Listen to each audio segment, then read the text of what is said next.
webcast is now starting. All attendees are in listen-only mode. Hello, everybody, and thank you for joining us for today's Hackin Cast with Troy Wojewoda. If you have not already joined our Discord server, I would definitely recommend doing that now. All of our webcasts, we like to take chat and QA inside of the live chat channel in our Discord server. There's lots of other cool channels in there as well. It's just a great place to interact with the community. So we've gone ahead and shared that link inside the live chat for GoToWebinar. Again, today we're going to be in the live chat channel. And but wait, there's more. see, and now I'm forgetting what I was even going to say. Maybe One of not. those kind of days. Not more. Oh, that's what I was going to say. And this is not the actual webcast quite yet. This is what we like to call pre-show banter.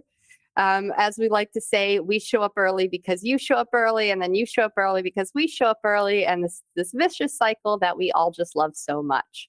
So you can come hang out with us for the next 28 minutes until we get started here. Mm-hmm. But wait, there's more. It's Jake Moore who's joining us. Yes. Hi, everyone. Yes. And he's So, not Jake from Farm. On my screen, he's the center square. We're welcoming him to the team officially. His first official webcast. Yes, he did do pre-show banter for Joff's training yesterday. So if you took that, you've already met him a little bit. I'm sure you guys had a lot of fun during the pre-show for that. But this is his first official Hackin Cast with us. And he'll also be with us officially in Deadwood, too. I know you joined us in Way West, but you'll, be a real team member with us in Deadwood. So that's awesome. Yep, should be a good time. Yeah, hopefully you don't get the holding the camera steady job again. I'm a pro now. I mean, Yeah, you are. You are. Well, in that case. So what do you think being on this side? Because you took a bunch of classes and things and came to all of our stuff before. Being on this side it's pretty magical, isn't it? There's now I can see all the attendee numbers, and I can see myself, which is, even more fun.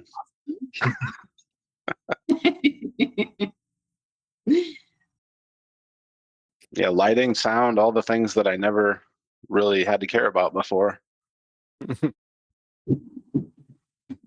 Yeah, it's a little different once you actually... Sorry, go ahead. I was just saying it's a little different when you're actually part of the pre-show instead of just joining us through the Discord server. So you got to worry about, the aesthetics a little bit more. But yeah, there's a lot of prep. I've spun my desk in prep for this. Yeah. Jake's going to help us with kind of vetting some classes. He's just going to kind of be around in all different parts of anti-siphon training and Wild West Hackin Fest. So we're super excited to have him. We're going to be utilizing his technical chops as well as his people personness, which people personness. People. Yeah. That was actually part of the job description. So people person. He has to be fully. And in case anyone doesn't know what anti-siphon training is, we have it's kind of a sister company of ours where we do informational security training. Some of the classes are pay what you can courses. Some of them are very affordable $4.95 classes. But all the ones that are $4.95, or if you pay $195 or more for one of our trainings, you'll receive 6 months free access to the cyber range we offer, along with 6 months access to the recording from the course. You should also be seeing a pretty slide deck going on right now that has all the names of the different trainings we currently have in our upcoming schedule. So if any of them look interesting to you, head over to our website to learn more about them.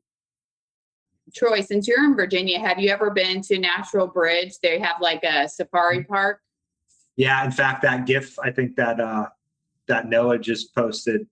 Brought a little bit of some memories back to a few years ago when we went. It was several years ago now, but we basically had like you get like those pellets of food that you feed Yep. the animals. And we had a couple cups of it. One of them was on the dashboard. We were like a minivan. We had the doors opened up and stuff, and they were all starting to reach in, and somebody hit. So anyways, all those pellets went down inside the dash, like into like the radiator area or whatever. And like we never ended up getting all those food pellets out of it. It was a disaster. But you leave and you got like slobber all over your windows, all over. Yeah. And I even said to my wife, I was like, you know what? If I lived out here, I would have like a car wash like right across the street. That is a freaking genius idea. Because you're not getting out of there without animal snot and slobber and God knows what else all over your vehicle. It's crazy, but it's fun. Yeah. So for those of you that are wondering what the heck we're talking about, in a local, well, an area to us, probably more local to Slegna, but there's a drive-through wild animal park. And so you get to feed, like, there's a bunch of llamas and there's deer, and you can feed, there's actual buffalo that are there. There's like ox. What else? They have like Elk. Elk. What are those? Zebras, camels, giraffes. Alpacas. I mean, they have everything. That's cool. They keep the camels a little bit further back. Like they keep them fenced in, at least when we went, because they're like signs like don't get too close. The camels are very aggressive. Yeah. But like alpacas and stuff like that. And then they work like in unison too. Like there's like a buffalo or something would stand in front so you can't move.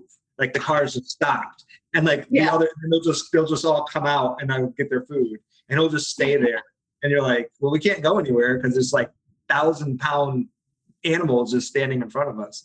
Oh my God.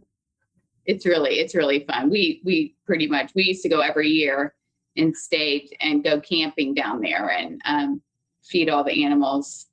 It's crazy. One year we were on because we usually take the wagons with the tractors, the big tractors that pull it. The girl that was driving our tractor, she freaking ran over a llama when we were. Yeah, I mean, the kids are still traumatized. They talk about it still. And my youngest is 10. He's like, remember that time? And I'm like, dude, that was like 4 years ago. So they all remember it. They're like, it was just traumatizing for all the kids. I felt so bad for the llama was fine. It jumped right up and, ran away. But I mean, it was terrifying for the kids. So I was like, oh, good memories. Hey, John. It's a strand.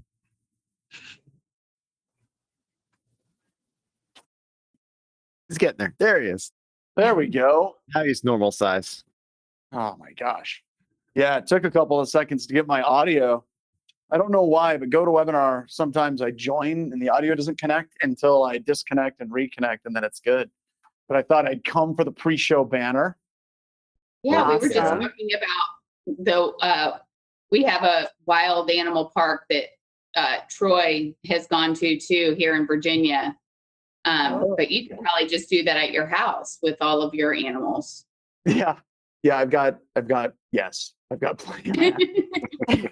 Well, I do have. I'm back up to the woods too, where I am, and I have deer that come out, and they're at the point now where I have some apple and pear trees back there, and the squirrels will go up there, they'll drop them, take a couple little nibbles and leave. So the deer are coming out, and they usually stay out. They still wait until dusk, right? They're nocturnal, but when it gets hot and they're really after food, they're out there in the middle of the day, and they don't even move. They're just they're eating their apples, and I'm like, getting closer, and they're just like, no, I'm just gonna. And then eventually you get maybe 20 yards from them, then they book. But they took out my tomato plants, and they wreak havoc. Wow. Yeah, they're pretty rough. We had a baby deer. I know that some people have actually heard the story of Clarence, the baby deer that we raised. We found the deer and its eyes were blue, which is a sign that mom abandoned it before it was premature birth. We got him back to health and raised him through the winter. Well, our dogs got really used to Clarence, and we got dogs specifically to kind of keep the deer away from the garden and other mountain lions, away from chickens. but apparently they got really used to deer. So like we'd wake up in the morning and there would be like a herd of deer on our lawn, a herd of deer up in the garden, and our dogs are just like, sup, these guys showed up last night. They were down. Deer party. Yeah, exactly. Deer party. They're with Clarence. Yeah, Clarence.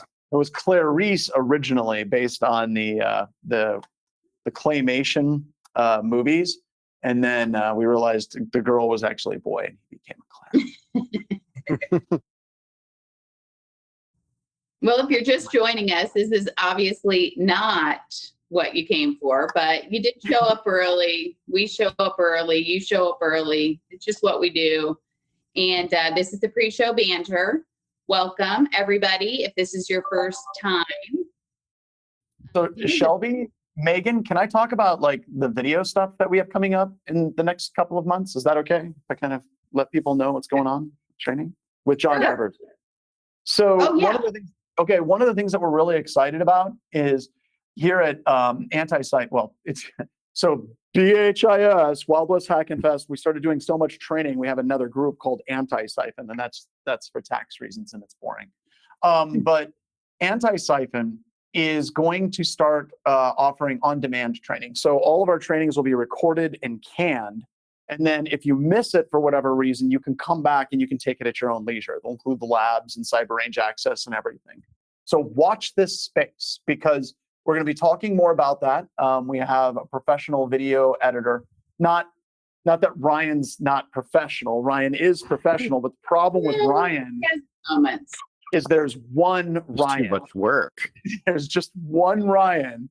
And we're going to bring on another video person that's going to take our training and get it to the point where it's on demand. So if you can't make it, you can't attend for whatever reason, you'll be able to take a virtual session, which I think is pretty cool.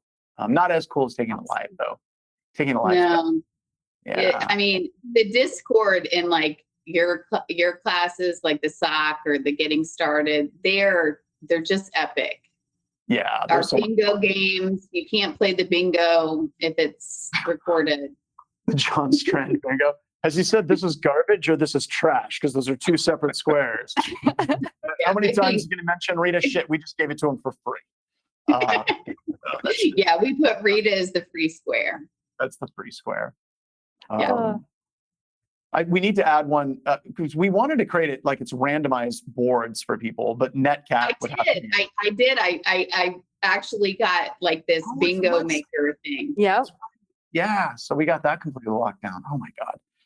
Now, see, that's why you need to come to the live stuff, because the live stuff's like this, but with, okay, it's exactly like this, but so. And then Kyle, I just saw I love the logo for Kyle's Windows post-exploitation. That class has been very well received so far. Yeah. Yes. Yep. And all the slides that you guys are seeing right now, any of the ones that are about the courses we offer are all courses that are currently on the training schedule. So if you see one that looks interesting to you, head over to our website and you can register for the training. Yeah. And a lot of times people ask, which classes to take in what order. Thanks to Shelby and our nerd herders, we got the training trail. So I'll share that in the Discord as well, so people know kind of which order to take different classes, or if for a specific topic, which order to take the classes in. Yeah, so that was pretty cool. We need to rename the SOC core skills class. I think that there's some confusion on what comes first, getting started in security or SOC core skills. SOC core skills comes first. But we probably need to set up a competition to rename the core skills. And we don't have to have SOC in the name, but if we talk about basic Windows, Linux command line, and we talk about, really, really fundamental SOC core skills, but it's very much an intro class as a step up into the intro to security class. We need a new name. So if you're on Discord and you want to give us a new name, Shelby, Megan, if you guys want to set up a competition, we can give them a whole bunch of like free swag, because we got tons of it around here. Let's come up with a new name for that, because I think rename it. So we'll post something here, and we'll post something over in the new Anti-Siphon server. Okay. And we'll get some feedback, and whoever wins will get some stuff. Cactus said John Strand's ramblings on security. Nope, not Love it. specific enough. Not specific enough. That could literally be any of my training classes. I think that needs to be like a 4-hour webcast. Just SOC 101, pre-intro to security. Is it September yet? No, this is just pre-show banter. So Troy, you getting ramblings. butterflies yet? You getting butterflies? You excited? You getting butterflies? Excited? Butterfly? Got 5 minutes. No, I'm all right. You're okay? Okay. ready. What if I told you your job depends on it? How about now? Not that it does. Not that it does. No pressure. Not that it does. I'll just pretend the power went out and I just lost, turn up the heat. No, that's my excuse. Pre-K sock skills, Agent 000. Oh, I like that one. That's pretty good. No, there's just a lot going on. That's because there's no K in SOC. Yeah, that's true. Did we So it's introduce Jake? Yeah, like we that. did. We did. Okay. Cactus says maybe 24 hours of pre-show banner. That's the pre-show banter con, where it's nothing Pre-show but Banter Conathon. yeah. It's the And the telethon. ramblings on security is going to be a section during that pre-show banter, I'm sure. It has to be. It gives us enough time to fill it, right? Yes. Start here with sock skills. I like Damn Truck. That's a pretty good one. Have you invited other people to come and join you at odd hours for your pre-show banter? Not yet. I need to. I think you need to get Kevin Johnson. Speaking of which, I've got my Professionally Evil shirt on You from do. Secure ID. Awesome. We You know love. what's- We you know love. what's- You know what's nice about Kevin and Secure Ideas? Like, we're competitors, but we like each other. We're like best friends. I think Yeah. that's cool when that happens, It is. Hey, John, we He's should got some in we classes should have too. and we should have socks. Like, So, sock. I like that. Shelby, you're the sock queen. I think you're the one that came up with some socks, didn't you? I didn't do the John Strand socks. What I did was the toilet paper that had Yes. bad security practices, but we can do socks. I like that idea. Okay, I'm sorry.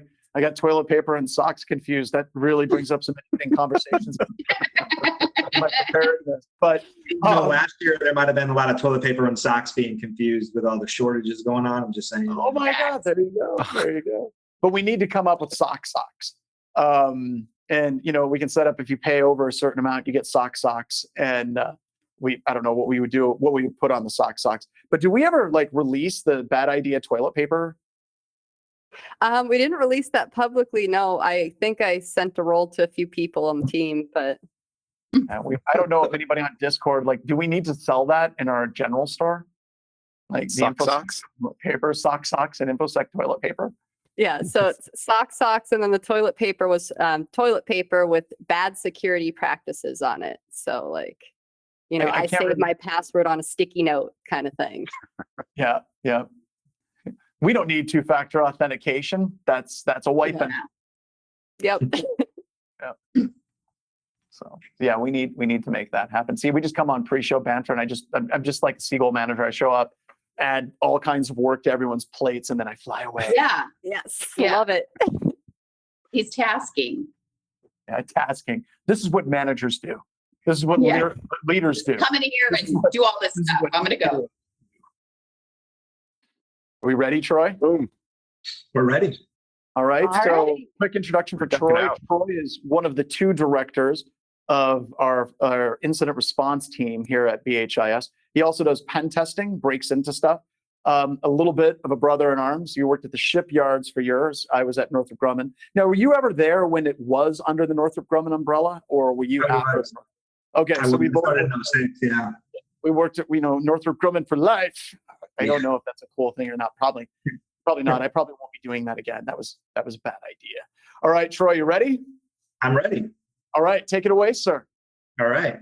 Thanks, John.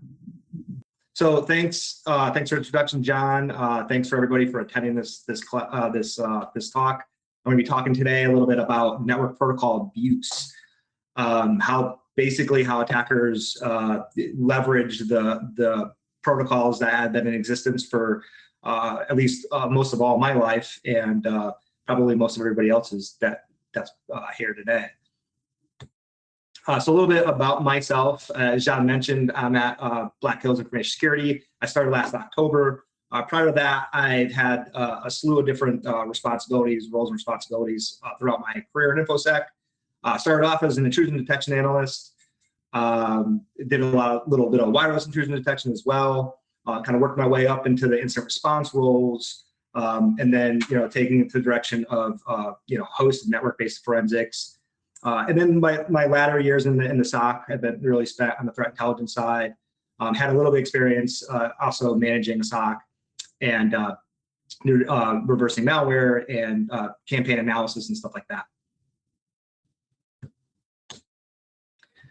So what I wanted to talk to you about today was essentially how attackers are leveraging the protocols that we see and use basically on a daily basis. So what I want to kind of hit to is that essentially the objective here is to remain undetected, for a greatest dwell time for the attacker. Ultimately, time is money for them, and essentially maintaining persistence as well. We're not really talking about exploitation per se.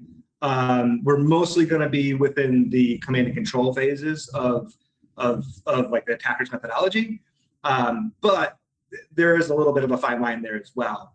What I want to talk about is that this is not like accidental network abuse. This is on purpose, kind of to achieve objectives. And by no means is this presentation going to encompass all the techniques and tactics that were used throughout the history of attacks. So there's really two forms here. There's direct violation, explicitly prohibited, and then there's that kind of staying within the realm of the definition of the protocol itself. Both of those kind of have their own ways in which, as defensive analysts, we could look at to say, write intrusion detection signatures and stuff like that. Look for those explicitly prohibited things. But some of those things where it kind of blends in with the normal network protocol, it gets a little bit more difficult. So we're going to be looking at some of that stuff today. Just as a warning, we're going to be talking about RFCs. And I know RFCs can be somewhat, help put you to sleep kind of thing, or just mundane. They've been around for a very, very long time. They help us as security researchers, as developers, but they also help us kind of understand what the intent of that protocol or thing, but what was intended, or how it was intended to be used. Just kind of doing a little bit. I like history. I like looking back at like the historical perspectives of things. The first RFC1, was published in 1969. So it definitely predates me and probably a lot of our audience. But I just thought that, from there and on until, today, a lot of the protocols that we're going to be looking at today had the original RFCs way, I would say 30 to 40 years ago. Now there have been revisions and such, but a lot of that is still surprisingly in existence today. So when we talk about RFCs, there's this word that gets thrown around, it's called RFC compliance. And what is that compliance, right? Anybody can submit an RFC, and we'll see that in a little bit here about how some of that stuff can be used. I mean, one of the most notorious in InfoSec intrusion detection, anyways, was the EvilBit RFC, released on April Fool's Day.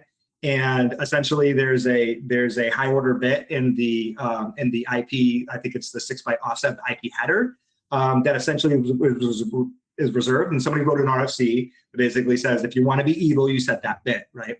As a joke. It would be nice if attackers all did that. Then we would all probably be out of a job. But looking at that, that compliance, what does that actually mean? And then we see words like should or shall or things like that. And how can that be used either against us as defenders or to the advantage of the attacker? And I like to reference the kill chain. I still think the kill chain is cool. A lot of people don't moved on and they talk about, you hear MITRE ATT&CK, MITRE ATT&CK. And I like MITRE ATT&CK as well. It's a very granular way to look at the methodology of an attacker from the tactics and techniques. The kill chain for me is still nice, and that methodology is a little bit more summarized, and it's broken down into those phases. But what we're going to talk about is mostly in here in this talk today is the command and control phase of the attacker. Like I mentioned earlier, we're not so much interested. Well, for this talk anyways, we're not looking at like the exploitation, installation, stuff like that. Although there are ways to obfuscate and stay hidden when those things in that certain phase of the attacker's kill chain. But what we're going to focus on here is the command and control aspect, the maintaining control, maintaining access to allow the attacker to achieve their objective. But like I said, time, the more time, the more the higher the chances for their success rate. And so, staying kind of within the shadows or within the realm of like the actual, those common protocols that we see is what we're kind of interested in looking at and dissecting today. And as I mentioned, that command and control focused on post exploitation as well as ingress and egress. And that could be, ingress as far as for getting additional tool sets down, and then egress for whatever you want to proliferate off that network, off that target entity. So it could be data exfiltration for cyber espionage. It could be data exfiltration for ransom. So instead of just encrypting the data in the network and just leaving it there and just having maintained the access to the encryption keys, it could be just stealing the information and then saying, kind of like an extortion perspective, right? Like, I have your information, you still have your information, but it's sensitive and we're going to go public with it. Maybe it's somebody's PII or whatever. And so those kinds of things, right? So ingress, not from initial delivery perspective, but for like dropping additional tool sets, and then the data exfiltration aspect of what we consider is part of that egress channel. And as I mentioned, the MITRE ATT&CK framework does come in handy here, focusing just on the command and control phases in that cyber kill chain. We look at how MITRE has already kind of predefined some of these techniques within the command and control tactic. We're going to look at web protocols heavily, HTTP, DNS, definitely. We're not really going to look at mail or transfer or the mail protocols in this talk, but these are the kinds of things that MITRE has mapped out for us already. And another set of techniques within obfuscation, and really at the heart of this talk is that protocol impersonation, right? Whether it's totally faking the protocol in its entirety, or using pieces of the protocol to achieve that objective.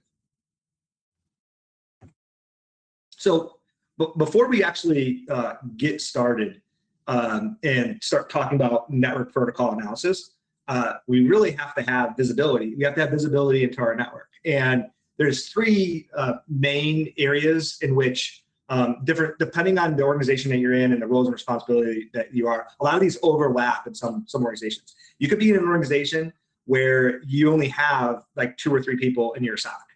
You may not even have a well-defined SOC. You're just the cyber guy or gal. And in those cases, those individuals probably wear many hats in that organization. They're probably a sysadmin. They're probably lots of other things. And then, oh, by the way, when something's on fire, they drop that, and then they're doing incident response or incident handling and those kinds of things. So mileage may vary here, but like in large organizations where you have the SOCs kind of split out into different roles and responsibilities, you might have a group that does just keen on detections, right? There might be the event handlers or the initial detection analysts. And then you have some different multi-tiers of that as well. You might have like malware analysts or intel analysts that will help, as far as, add context to some of those detections that are happening. Then you have hunting. Hunting is the concept of looking for threats in your environment that got missed by the real-time events that are coming in, the real-time alerts that are coming in. And of course, forensics, right? And when I say forensics, I'm not talking about e-discovery forensics here. I'm talking about forensics is for, digital forensics is for incident response. So the kind of, to come in to acquire the evidence, to go through, sift through it, and say, and kind of answer those questions of like, what happened, how did it happen, and those kinds of things, and where should we look next, kind of stuff, right? That's all feedback looped. And in these different entities, like I said, this could be one individual doing all this. It could also be, a group of folks with separate roles and responsibilities.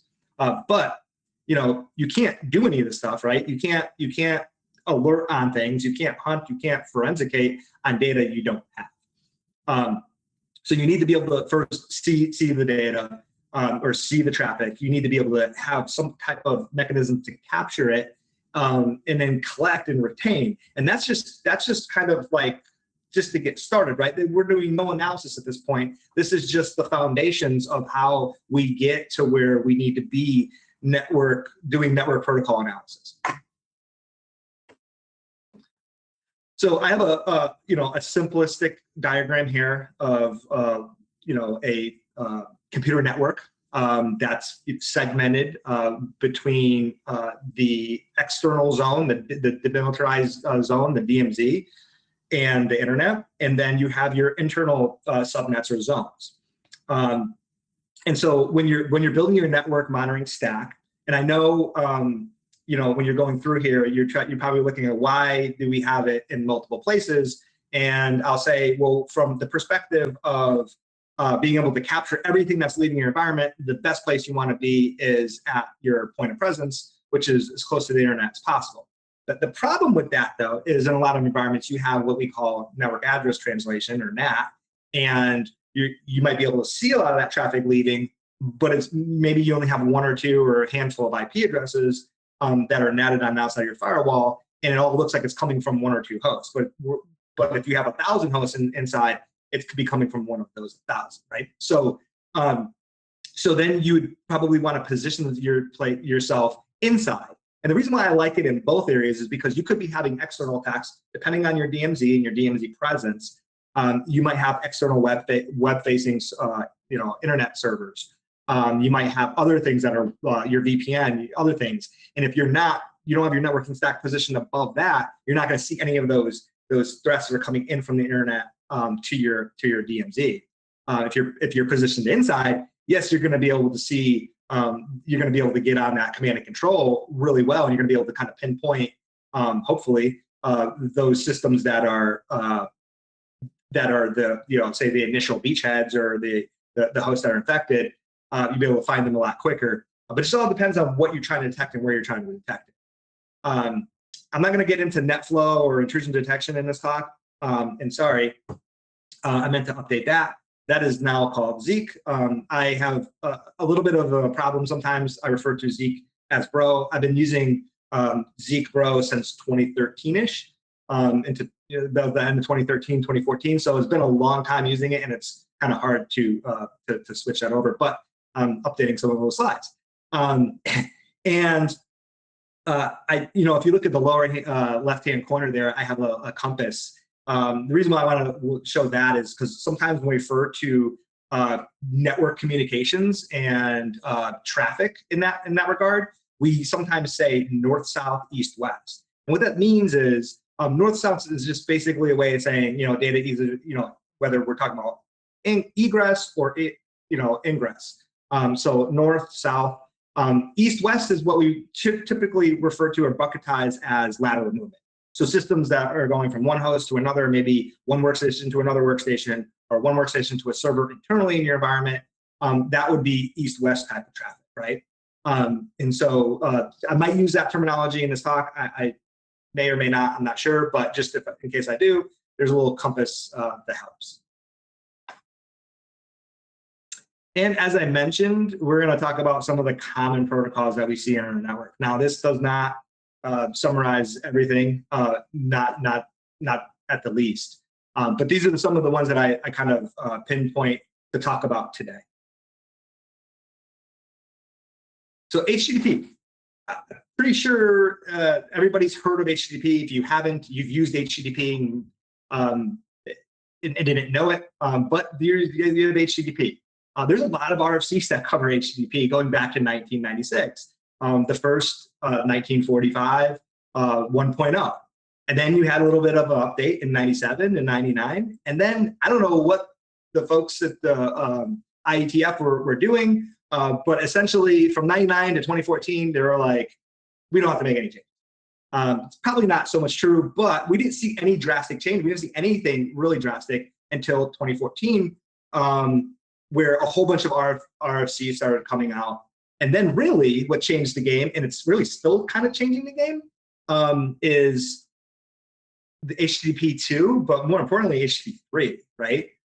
We got this quick protocol that Google kind of started, and kind of started it with HTTP 2, but then realized, no, I want to kind of take it to the next level. And if you don't know, HTTP 3 or quick is designed to work over UDP. So a big, huge, drastic change. It's still in draft. It hasn't been finalized. I think the latest draft was just this month of this year. So it's still a lot to come there. But essentially, the internet gods that are decided that the HTTP protocol was great 20, 30 years ago, and it's just too much traffic, and they need to make it faster. And they figure out how to essentially break up the traffic to make it faster. And UDP is a much more faster protocol than TCP. So essentially, that's the direction that we're going. And it's getting a lot more difficult too as defenders, as well as for like, how do we, for so many years, we've used all these different tools. How are we going to be able to use those tools going forward with quick HTTP 3? And those are going to be challenges that we're going to have to be faced with as security engineers, as incident responders, as whatever role that we're in, maybe even as pen testers, right? To find ways to leverage that protocol for whatever objective that role that we're in. And so kind of going into HTTP some more, there's a ton of things that we can do with HTTP. I could probably spend all day talking about it, right? But just off the bat, we have these things called request headers, things called user agent headers and refer and cookies and hosts and stuff like that, right? And there's a ton more. And oh, by the way, refer, for those of you that have been following along for a long time, maybe some that are new to this type of, to looking at inside the HTTP headers of network traffic.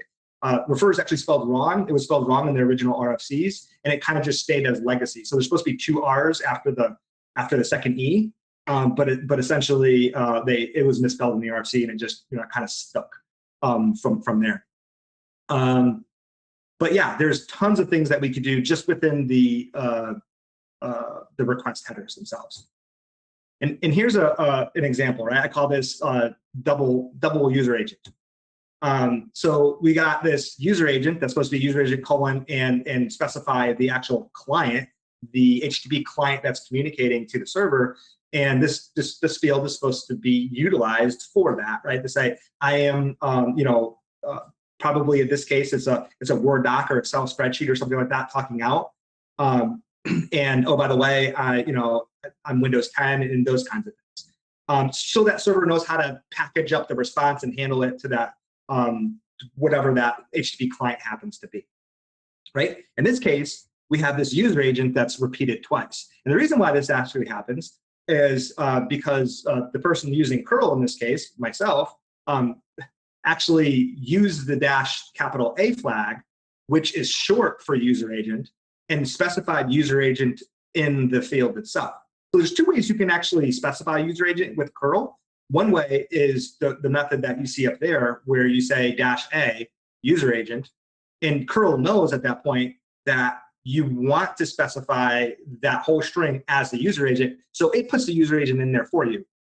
So if you didn't know that and you said, I wanted to treat this as a raw header, and you specified user agent, you're going to actually add the actual user agent string to that field, and that's going to populate. I did this a long time ago, back when I was testing some other things, and our IDS was firing like crazy, and I didn't realize why. It was the traffic I was doing, it was all benign, but there was a signature looking for user agent, and all happened to be that some malware was coded that way, probably doing the same thing I did. Maybe not curl, maybe some other thing, but thought that they were actually putting the user agent in there as raw, and then had the user agent specified twice. So that's kind of interesting. that it kind of led to that. The other way you could specify a user agent or any header value for that matter is with a --H flag. So you see there, I'm specifying that the host that I want to talk to, the host header I want to define is called host:/www.google.com. Now, if I didn't specify that -H in there, it would have taken the www.zeek.org and made that as the host header. So it replaced it. But what's interesting is this traffic was visiting zeek.org, but in the actual headers, it says that it was google.com. So if you're capturing packets and you look at packets and you capture this and you look at it, you would look at this bottom screen and you say, oh, somebody must be going to google.com. If you look at the actual packet capture in Wireshark, you could look at see the source IP was natted to my virtual machine, but destination IP turned out to be one of the two IPs that Zeek.org resolves to, right? So you'd have to put those two pieces together, and that's pretty much how a lot of HTTP traffic works, whether it's HTTP or HTTPS. Typically, the domain name is queried, and then an answer gets resolved. And then once you have that answer, then you make a separate connection over that resource, over that protocol, to the IP address that was resolved. And then the host headers, appended to say this is the host that I want to go to, right? So that's just a little bit of manipulation of the host header visiting one server and saying that I'm going to the other. So that's just one of like many things that could be leveraged with just using HTTP request headers. Like again, you could leverage cookie fields, user agent strings, all custom headers, anything that you wanted there. And I've seen attackers do a bunch of stuff over the years.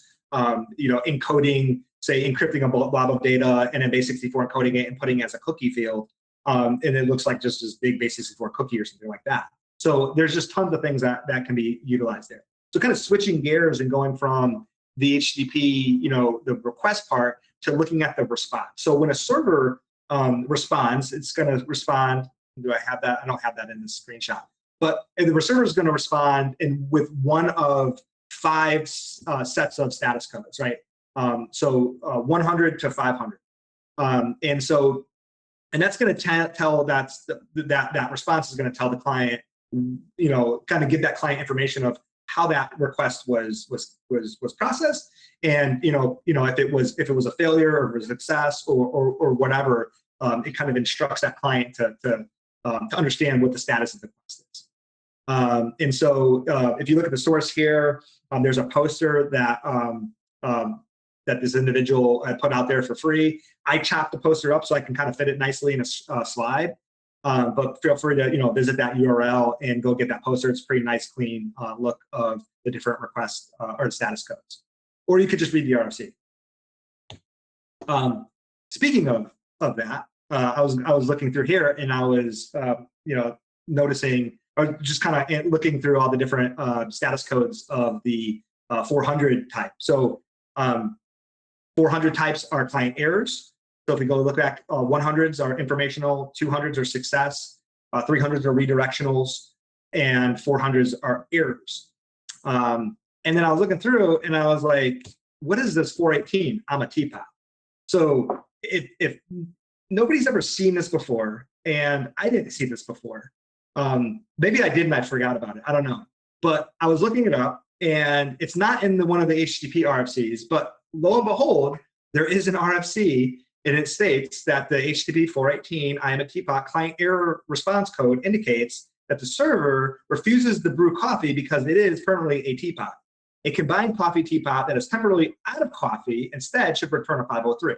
This error is in reference to the hypertext coffee pot control protocol, defined in an April Fool's joke in 2 RFCs, one in 1998 and one in 2014. So I thought that was kind of funny, but kind of interesting too. To see if I ever see that on my network, probably not cool. Or just if you look too sequentially, there are some numbers that are missing. Even so, how many of these different types do we actually see commonly in our network, right? I mean, we probably see some of the ones on the left, but do we see a lot of these other ones that are on the right? I know I haven't over the years, like as common. Seen many of them, pretty much from 400 to 407 are ones that you're going to see a lot. But again, they're there. And then there's the server error side. So I'm sure everybody's seen this before, bad gateways and stuff like that. But these are the 500 status code. So that's what's there as far as the status types that exist per the standards.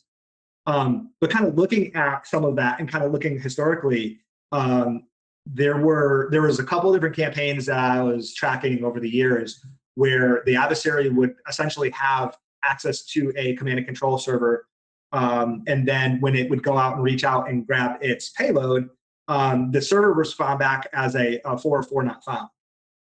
However, if you actually looked at the context of what comes back, what's not HTML rendering in the browser, what's coming back, whether it's in comments or something like that, was a payload. So those are kinds of some of the interesting things we should be looking for, either as a from a detection perspective, or for threat hunting, and those kinds of things to say, are we seeing all these like error type status messages, but the content coming back is enormous, because it should be just a quick little message saying 404 not found. In this case, the security researcher at Null Cookies discovered a couple of years back that there is this botnet that is essentially, there are attackers that were leveraging these web shells to maintain access to distribute their phishing campaigns. And the way that they leverage their web shells is they had the compromised web servers. They would access them. Those web servers would be configured to then respond back with this 404 not found. But if you looked in the CSS and some other in the content of the data, there was a login page hidden at the bottom, or login field hidden at the bottom, so the attackers can log back into the servers and remain access. But if you're just looking at your server logs, you're not looking for, if you're looking for unauthorized access or intrusions, you're most likely looking for like 200 type status records, right? You're not looking for status types of 400. So those are some of the things that can be leveraged in that type of attack scenario. And looking at some of the one of the APT groups that goes by one of the Russian sets of Turla on the CompFun malware. Essentially, the way that malware worked is it leveraged the status code of 402, payment required, and it then used that as a way in which it encoded additional commands. And if you look in the screenshot provided, you could see that 402 is payment required, but it really corresponded to the malware as the ready to receive and store, or the HTTP status is commands, and get additional commands and have command and control that way. 402 is a real status type, but it's an actual status code that's reserved for future use. In this case, the Turla group was just exploiting that in a way to establish command and control and use those HTTP status codes as codes to their malware C2. So that was an example of using HTTP. So I want to shift a little bit to TLS in the one example that I have here. I'm not going to spend too much time with TLS and examples with TLS because although it is a common protocol, in the realm of what we're discussing here, it's not a common protocol in which gets commonly abused, obviously, because a lot of that application the application protocol is used for encryption. But in this case, we're going to look at the server name indication field, which is an extension to TLS. And one of the things I always like to do whether I was doing threat hunting or forensics, and I had the network data, even though the traffic was encrypted and using TLS, there is still some stuff that is exchanged in the clear. So if you see here in a screenshot, this is the Wireshark capture, the three-way handshake, followed by the TLS negotiation. And so after a three-way handshake, the client will then start a client hello. And in doing so, it'll advertise a bunch of different things. One of them will be all the different types of algorithms and version and different algorithms that it uses and it supports. But then also, it's in the server name indication extension, it's going to say the server name that's talking to. And that was a way to help the server-side components when it's processing that email also. When you're looking at load distribution, that one IP could be serving thousands of hosts. this is a way in which that one IP that's serving thousands of hosts can redirect that client request to the appropriate server on the back end. So it's definitely needed. It's needed as the internet grew, and it was something that looking through the network logs, you would see this. I'm just seeing here. So taking that example and looking at one of the other APT groups hitting Cobra, and the malware that they were using here was dubbed as the fake TLS or People Dash.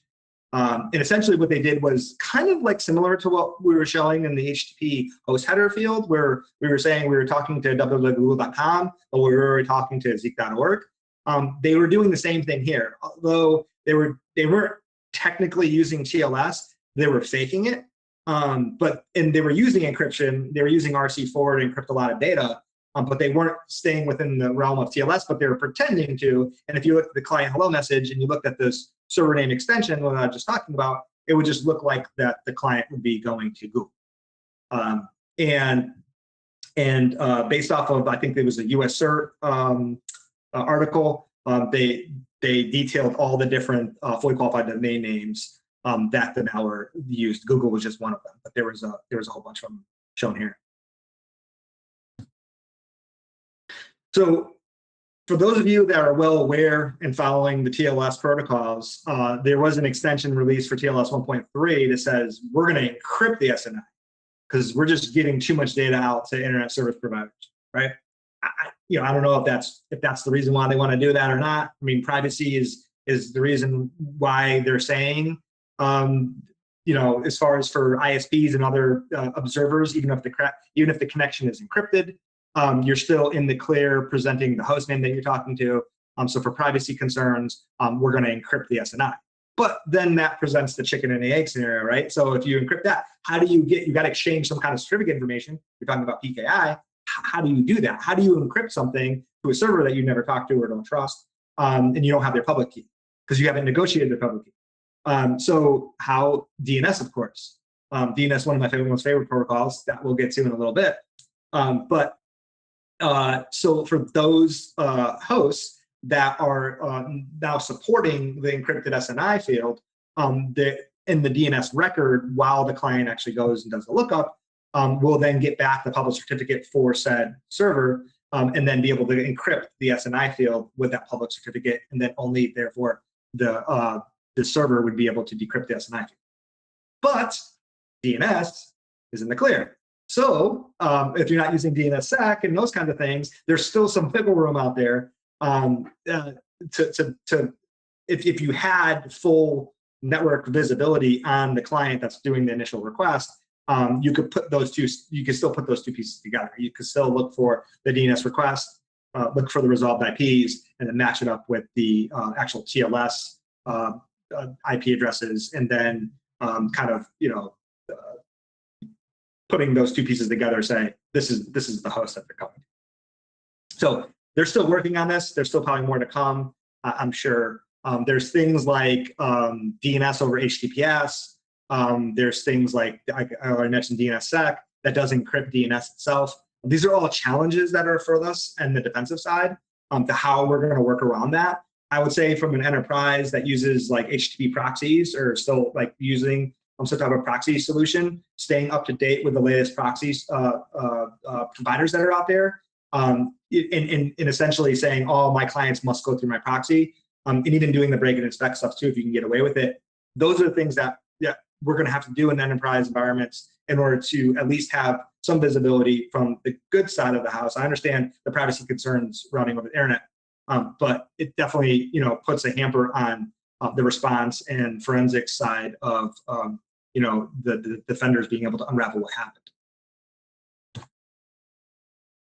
So switching gears a little bit from TLS to ICMP. ICMP been around for a very long time.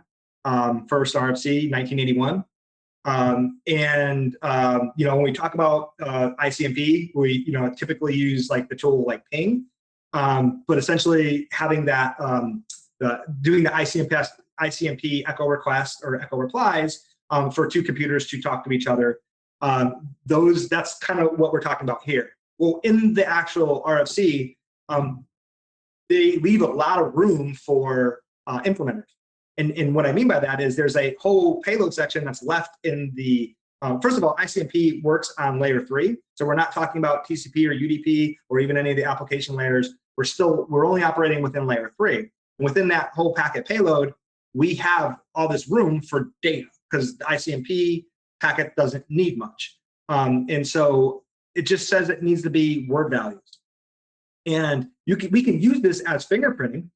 So if for those of you that are well aware, if you're looking at this payload here at the bottom, ABCD, all the way to, and it just repeats, this is indicative of a Windows host either making, that actually started the request.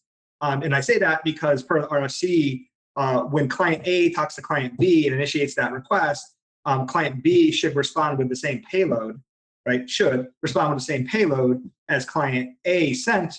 So if client A is a Windows host and sends a ICMP request to a Linux host, the Linux host should reply back with the same payload. However, if the Linux host responds, you might see something different. And depending on the OS and TCP IP stack that's implemented, you might see different things. Some of the ones that most common one is just iterating from binary 00 through and just incrementing up 01, 02, 03 until the payload is until all the rest of the packet is filled.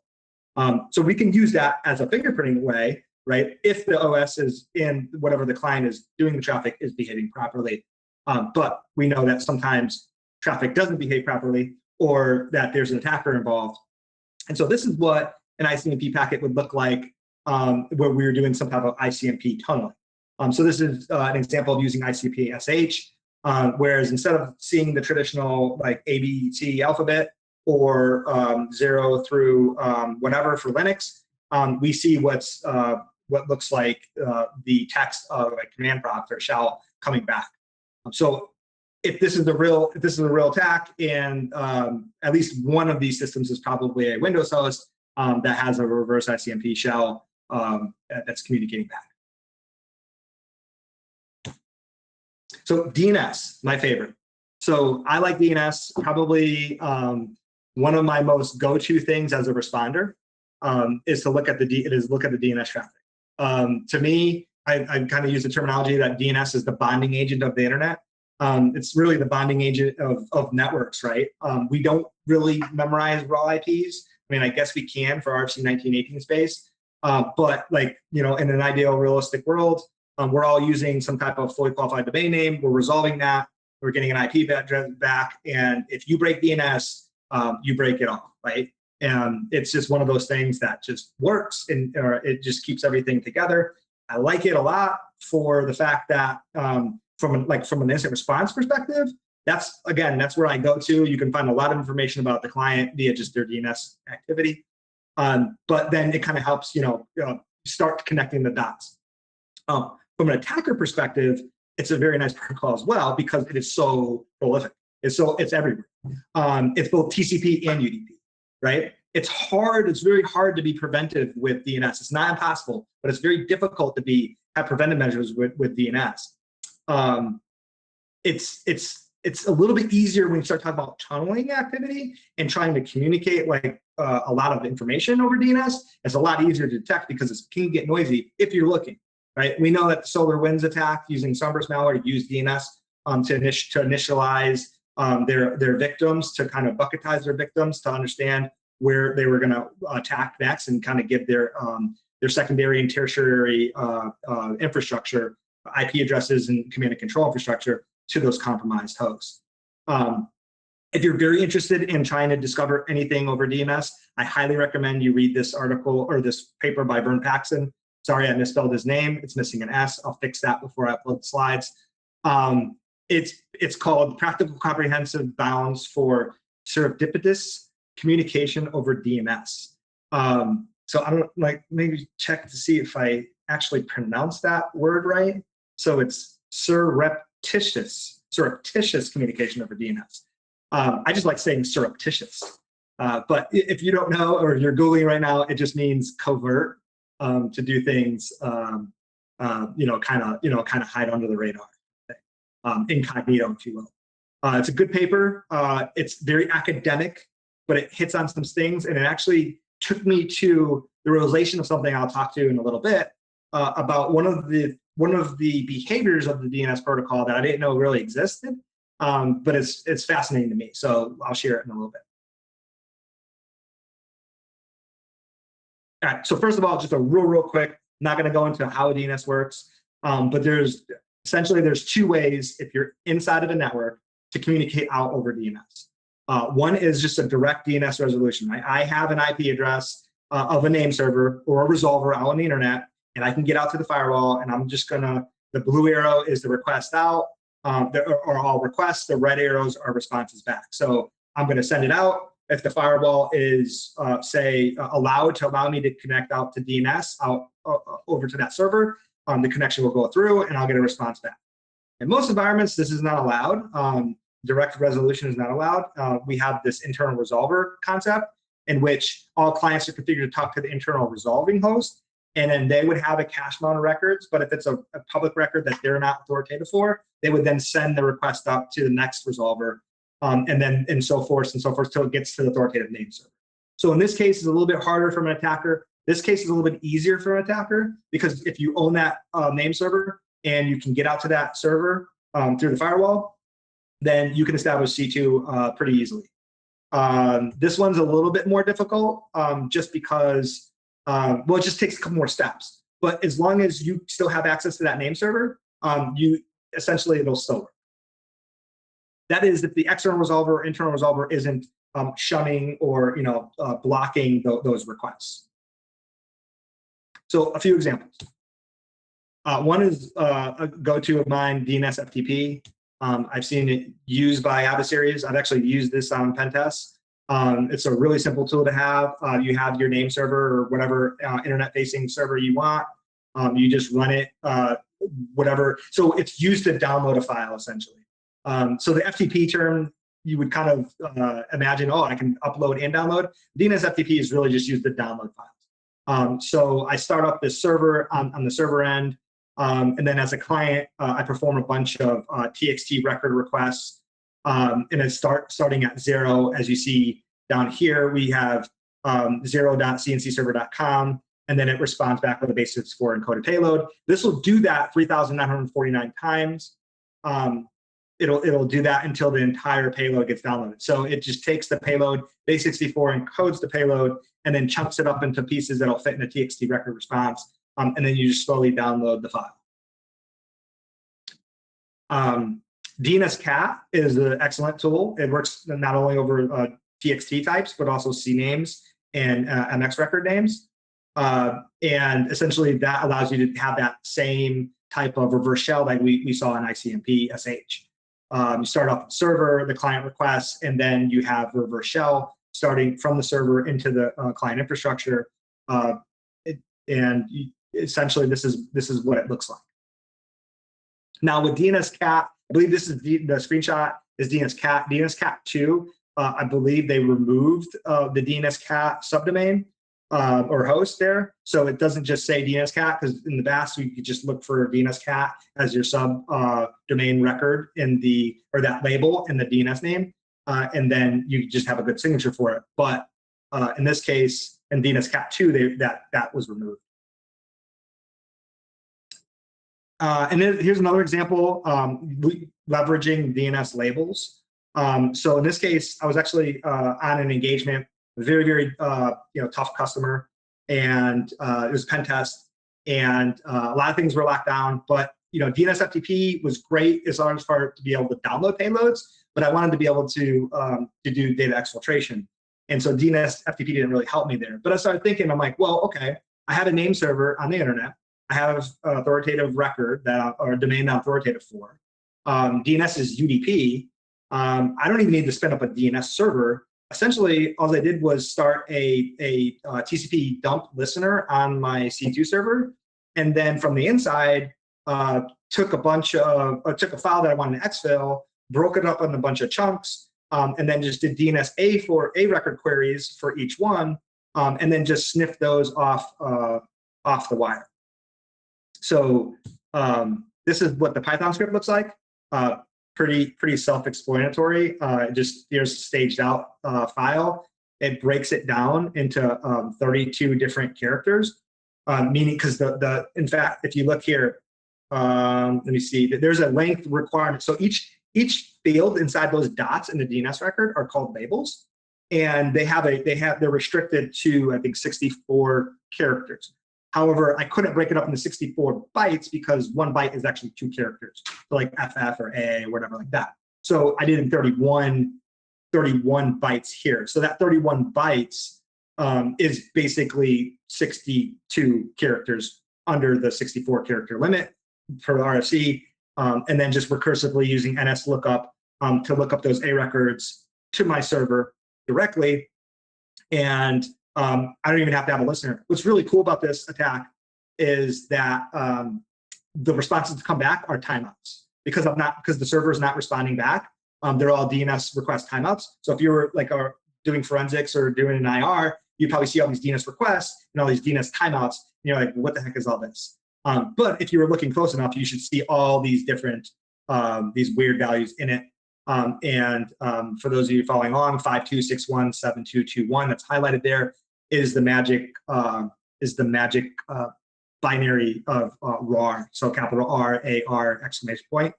So what I was doing was I was using a encrypted RAR file and chunking that out by its binary contact in a DNS label. Moving on to Sunburst. So Sunburst was the malware used in the infamous SolarWinds compromise, and there's been a lot of different blogs and write-ups on Sunburst, but the initial infection started off with the malware actually using DNS, using CNAMEs, and then encoding information about the host that it infected back to this ADSM vmcloud.com infrastructure.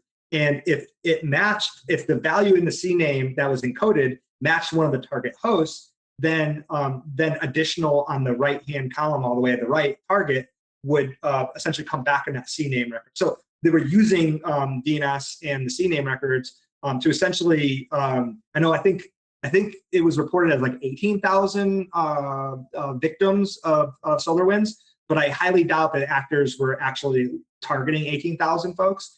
What they were doing was most likely targeting a small subset of that, and how they were doing that was profiling the victim systems, encoding that using the CNAME value, and then once that CNAME, that encoded value matched what they want, that was a host attribute of their target, they gave it back another target domain where they said, okay, now we can have our secondary C2 in command and control and focus on those victims. And I think the last piece of DNS that I wanted to talk about was the case of insensitivity or sensitivity.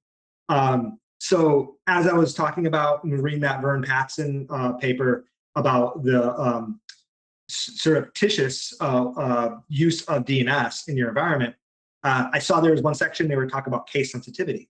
And so when you look at the RFC, so we all know that I can't go out and register google.com with like capital G, capital O, lowercase l, lowercase e. So google.com, so the DNS names are sensitive, but they're not. So they're not sensitive in the name that they are, that they exist, that they register in. But if sensitivity is used in the query per the RFC, that sensitivity should be retained throughout the lifetime of handling that record, right? And there's some examples, there's some exceptions that they give here, but essentially, if you just summarize it up, as an attacker, I can send a DNS query out through recursive DNS and change the character case of my record, and that resolver should carry the same character case to the next resolver, and so on and so forth. So essentially, if you look at it from the perspective of a lowercase value is a 0 and an uppercase value is a 1, I can actually communicate binary communications out through a DNS beacon. So I think case matters, right? And that's the example that I'm getting here. So I'm going to get to in a second about tools that we're going to use. And here's two different tools or approach a PCAP I was testing. So as you can see in the first half, that's an actual output of Zeek, in which I had a PCAP of 84 different requests to abcdf.zerobyte.com. However, if you look at the same PCAP and extract out the same query field name with T-Shark, you could see that they were distributed and that one was all lowercase, one had capital C, one B and A, and so forth. Lo and behold, Zeek wasn't telling us the truth, right? So I'll get to that in a second. However, what was actually in the PCAP was retained case sensitivity. So, I mean, you can imagine the possibilities with this. Again, you're going to be highly restricted. DNS is not something that you can proliferate a bunch of data over in a short period of time. It takes a very, very long time to send even just like a couple megs worth of data.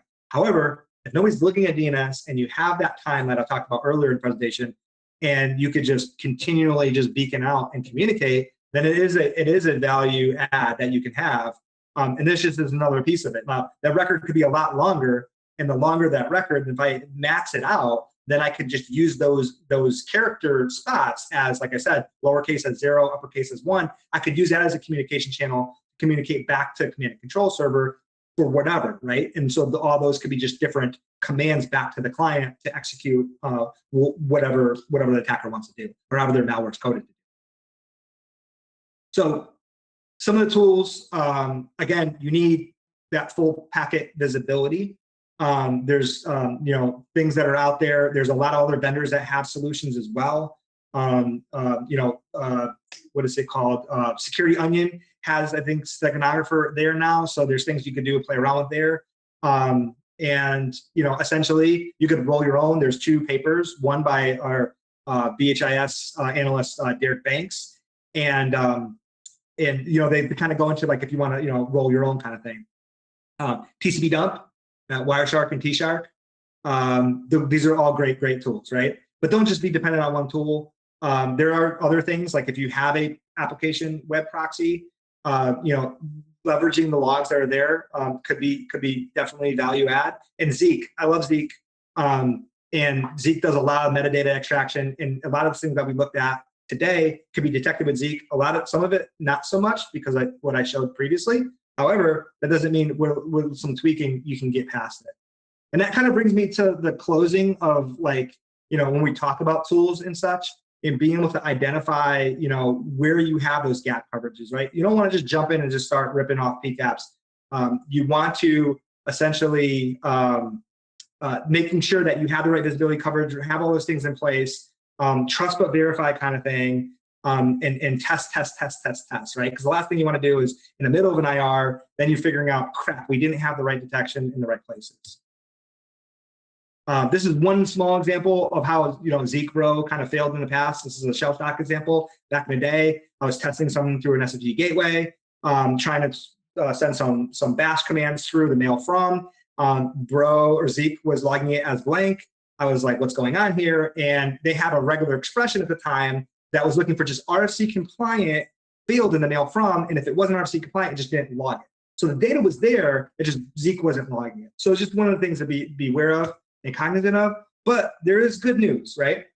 So for that example that I showed you earlier about the case insensitivity, the case sensitivity does exist. If you do use Zeek and you use Zeek before, I don't suggest that if you're new to Zeek, you do this. But if you're somebody that knows Zeek but just didn't know that this dump events Zeek script exists, this is like a debugging script, and you can run this, and essentially it's telling you everything in the standard out of what Zeek is seeing and identifying, just not what it's logging. Right? So you can see that there is, in the array index value 5, they are capturing the right case sensitivity of the record that was queried, but they're only logging what's in array index 2. And so, where do we go from here? I'm not going to advocate data science. If you can, do those kinds of things, really frequency analysis, data stacking, those kinds of things. That's kind of, where, I wanted to kind of show you, these are kind of examples of where the protocol was abused, but then, look for those things, look for those HTTP methods, look for those things that are kind of outliers in your environment. And even if it's just metadata, stack that metadata and then look for those least frequency of occurrences kind of things, right? Those response codes that you've never seen before. And then also, lastly, know your limitations, know what your tools can do, and just continue to develop and mature. And I think that's it. Awesome. Yeah.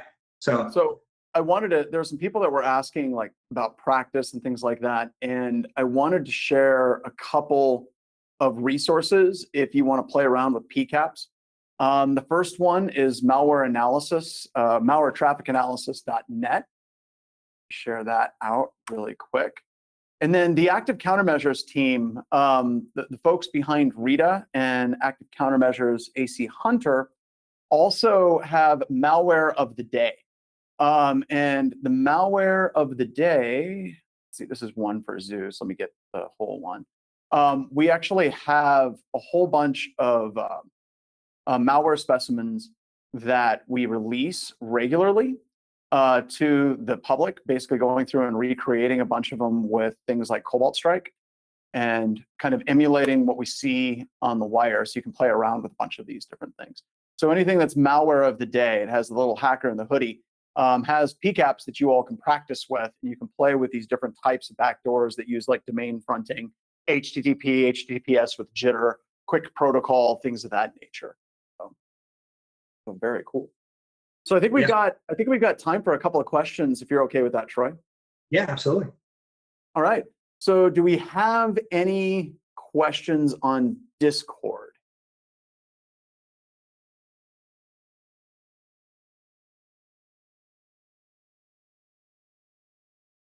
No? Okay. I guess. I'm not seeing any questions on Discord that are directly related to the material. Could you explain one of your early examples on how the server was displaying a 404 error, but payload was still downloaded? Sure. So when the client requested, in this case, it was the example in which there was malicious actors that still had a foothold on the command and controls on the internet-facing servers. And so what they would do is they would request, and the server was coded to respond with 404 status with a request not found, right? But that's all in HTML. But if you actually extracted the PCAP, you would see there's a lot more detail, like within CSS scripts and other kinds of things. You can do this also with like HTML comments that aren't displayed to the browser. There's a bunch of stuff that you could give back to the client that's not displayed in the browser. And so what normal people would see when they looked at it would just see the 404 not found. But there's a ton of more content that's coming down. Does that make sense? Yeah, it does. Very cool. There's one question from Albors. Logging DNS if your DNS server runs on Windows is notoriously hard. What can you do? I think you talked about it, Zeek, right? If you can get that data, you can get it in Zeek. The other thing that you can do is if you can't get Zeek, you can run Sysmon on that server, and the newer version of Sysmon, Mark Rusanovich added a DNS logging as well. Yes, I forgot to mention it, John. So yes, that's great. DNS, the DNS type, I think is 22 in Sysmon, doesn't capture NS lookup events. Oh, so you're back to needing Zeek at that point. Unless you're doing something else and not NS lookup, but if you're using NS lookup on the endpoint that has Sysmon on it, it doesn't capture NS lookup events. Yep. It's the way that the API requests the DNS record itself, and they're only hooking one API and not the one that NS lookup. Fantastic. All right. Well, that's it. I think we'll wrap it up. Shelby, any concluding remarks on your side?